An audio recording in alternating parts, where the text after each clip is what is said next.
कक्षा 12वीं के सभी विद्यार्थियों के लिए आज इस वीडियो में भूगोल का प्रश्न पत्र हम कंप्लीट करेंगे प्री बोर्ड एग्ज़ाम के लिए।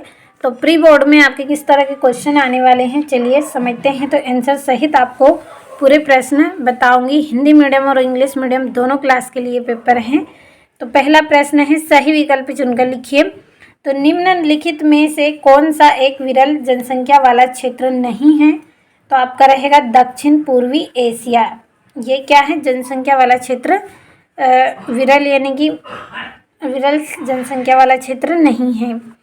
दूसरा है, किस देश ने सकल राष्ट्रीय प्रसन्नता को देश की प्रगति का आधिकारिक माप घोषित किया गया है? तो भूटान को घोषित किया गया है। तीसरा है, निम्न में से कौन सी रोपण फसल नहीं है? तो जो गेहूं है वो क्या है? रोपण फसल नहीं है। गेहूं को हम रोप नहीं सकते हैं। और अगला है, निम्न में से कौन सी एक अर्थव्यवस्था में उत्पादन का स्वामित्व व्यक्तिगत होता है? तो जो पूंजीवाद है इसमें क्या है? स्वामित्व व्यक्तिगत होता है। पांचवा, भारत में नदियों की संख्या है। तो भारत में जो नदियां हैं उनकी संख्या कितनी है? इसका आपका बा वाला आंसर रहेगा। तो बा वाला आपका है 10,250।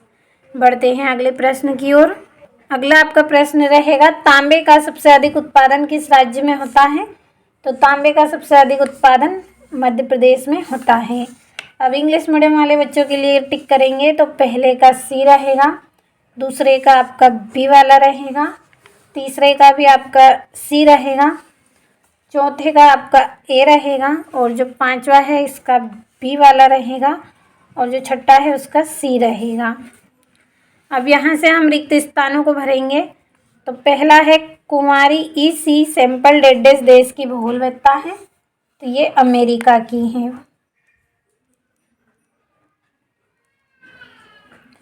अगला है, लोगों की संख्या और भूमि के बीच अनुपात को डेडेस कहते हैं। तो जनसंख्या घनत्व।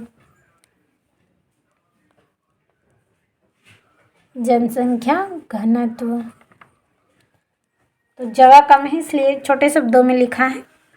अगला है, विकसित देश की जीवन प्रत्याशा डेडेस है। तो क्या है? उच्च। विकसित देश की जीवन प्रत्याशा कैसी है? उच्च है। अगला है, दो नोडों को जोड़ने वाली सड़क डेडेस कहलाती है।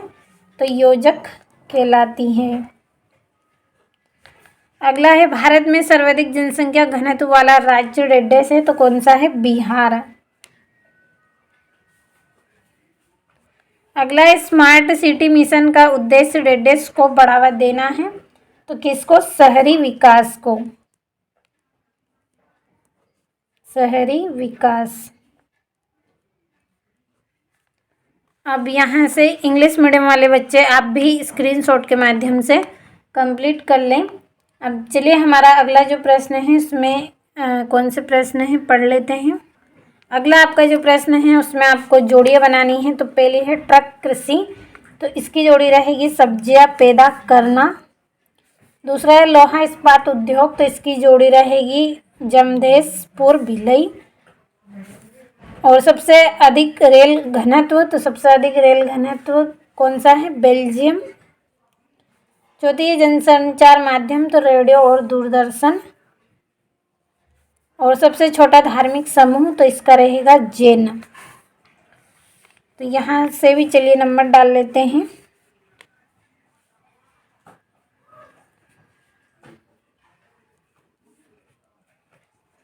ये हो गई आपकी जोड़ियाँ। अब यहाँ से अगला जो प्रश्न है एक वाक्य में उत्तर है। पहला है, फ्रांसीसी स्कूल के जनक कौन थे? तो इसके जनक कौन थे? Ferdinand Edouard Buisson. तो चलिए लिखते हैं।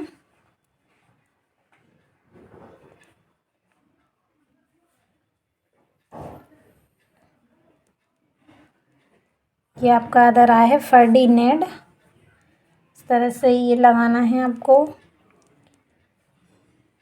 एडोर्ड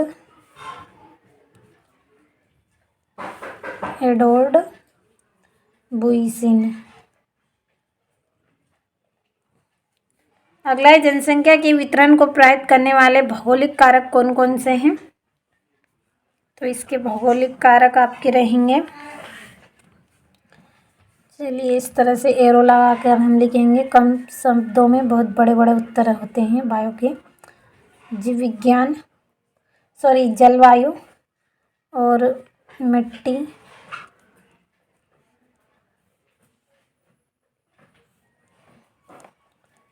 वनस्पति आदि आप लिख लीजिएगा, इसमें जगह नहीं है, आदि करके छोड़ देना है। और अगला आपका जो प्रश्न है, जनसंख्या के वितरण ये आपने पढ़ लिया है। और मानव विकास सूचकांक में भारत का विश्व में कौन सा स्थान है? तो 134वां स्थान है। अगला कृषि घनत्व को कैसे ज्ञात किया जाता है? तो 4 नंबर में है, हम इधर लिखेंगे परिभाषा, पहले 5वें का आंसर पढ़ेंगे। 20वीं शताब्दी के दौरान नगरीय जनसंख्या कितना गुना बढ़ी है? तो लगभग में लिखना है, क्योंकि पूरी तरह से पक्का नहीं है। आप निकालेंगे तो कुछ और उत्तर निकलेगा, इसलिए लगभग करके लिख देना है। चलिए चौथा का आंसर मैं यहाँ पे नंबर डाल के लिखूँगी। भूगोल का पेपर में बड़े बड़े उत्तर होते हैं। तो क्या है? कृषि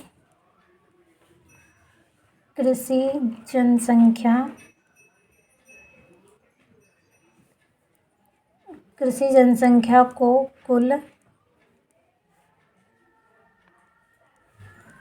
निवल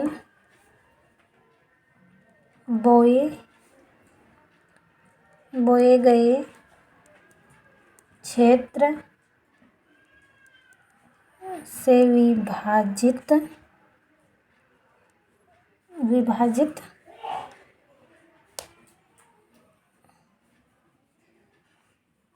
करके। तो देखिए इसका जो आंसर है चौथे का, वो क्या है कि कृषि घनत्व को कैसे ज्ञात किया जा सकता है?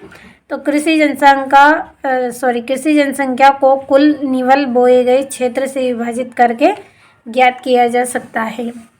अब ये यहाँ से इंग्लिश मीडियम वाले बच्चों के लिए भी भर दिया है। अब यहाँ से अगला आपका प्रश्न है सत्य। तो पहला है, सघन बसाव वाले देशों में आंतरिक व्यापार अधिक होता है, सत्य रहेगा।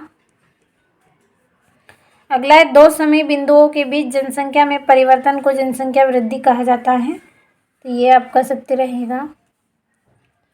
अगला है, भारत में सबसे अधिक जूट का उत्पादन करने वाला राज्य पश्चिम बंगाल है, तो सत्य है। अगला है, ग्राम पंचायत के स्वामित्व वाली भूमि को साझा संपत्ति संसाधन कहा जाता है, तो ये भी आपका सत्य रहेगा। और सतत विकास की आवश्यकता का उद्देश्य पंचवर्षीय योजना में रखा गया था, तो असत्य है। अगला है, ईमेल एक जनसंचार का माध्यम है, तो ये आपका असत्य है। अब यहाँ से इंग्लिश मीडियम वाले बच्चों के लिए हम कंप्लीट करेंगे। तो पहला आपका सत्य रहेगा, दूसरा भी आपका सत्य रहेगा। यहाँ पे गलती से भर दिया है, पहले वाला सत्य है, दूसरा वाला भी सत्य है, तीसरा वाला भी आपका सत्य है और चौथा वाला भी आपका सत्य रहेगा। चलिए बढ़ते हैं अगले प्रश्न की ओर। यहाँ से आपका जो पांचवा आपका सत्य रहेगा और इसी तरह से छठा भी आपका सत्य रहेगा। अब छठा प्रश्न है, संभववाद विचारधारा का सर्वप्रथम यह जो विचारधारा है किसने दी थी इस विचारधारा को, इस तरह से आपको प्रश्न है।